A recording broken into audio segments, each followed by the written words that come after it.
Thank you very much, Chairman Latta, and thank you to you and Ranking Member Castor for holding this hearing. I'm sorry that my friend from Texas is leaving, but I will take him up on his offer. I've been to his district. I've been to the control rooms there, and I have the privilege of representing the energy capital of the world in Houston.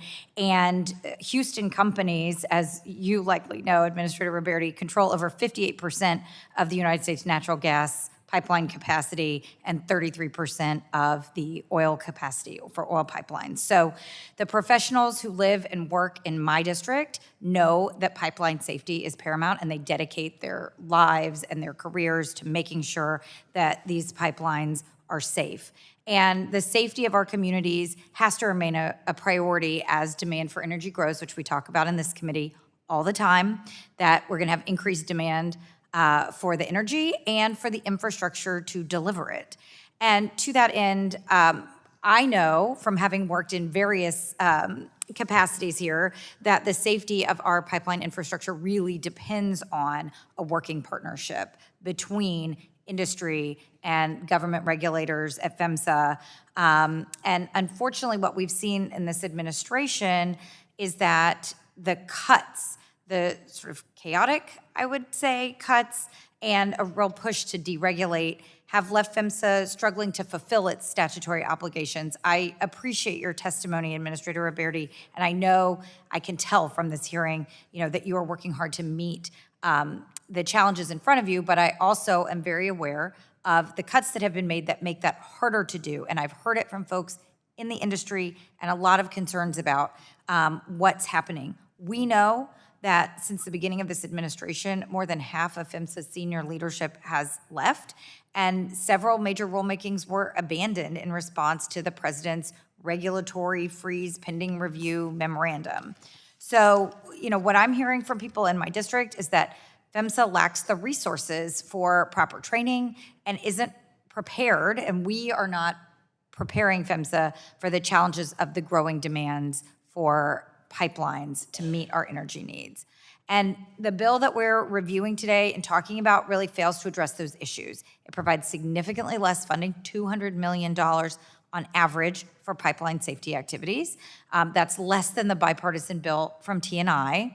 It also fails to provide a path forward for PHMSA to address new technologies like hydrogen and CO2 pipelines.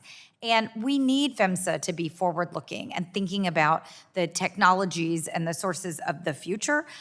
When I was on the Transportation and Infrastructure Committee, we worked on the 2020 reauthorization bill, and I worked really hard to include this technology pilot provision. That was something that the people in my district told me was critically important to be able to get real-time testing results for new technologies in the field.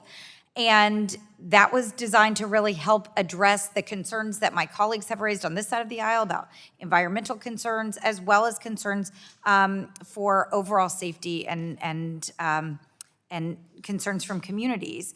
So I'm really disappointed that this bill doesn't reauthorize this bipartisan program, which is included in the Senate reauthorization bill. I hope, Mr. Chairman, we can work that into our bill. As we know, this is continuing in process, and I'd really like to ask for that. Mr. Roberti, in the time that we have, can you talk a little bit? Like I said, I've heard concerns from operators that the pilot program's implementation really has prevented the ability for them to get these new pilot technologies into the field. And so as we continue working on PHMSA reauthorization, what can we do to ensure the success of this program and ultimately the reauthorization of this program? If you could talk about that for the committee, I think that'd be very helpful. Well, there was some, but it was a bit of alignment between that program and what we are currently doing on special permits. That program got bogged down because of the influence of extraneous aspects like strong application of NEPA review. In our current program, we have tried to be much more transparent by posting special permits, being open to companies that want to exploit innovative techniques and prove that they can advance safety, and not use the special permit process as a way of attaching all sorts of bells and whistles that are not really germane to the particular area of the code that the operator is seeking to operate under a different approach. So I think we're making headway. I mean, obviously, if Congress were to do the program again, we would do it. But we've made great headway, and I think the current legislation reflects some of the improved processes that we are putting in place to really help operators to say, if you've got a better way And of I'm doing it. sorry to interrupt And- the gentleman's time thank has you. expired.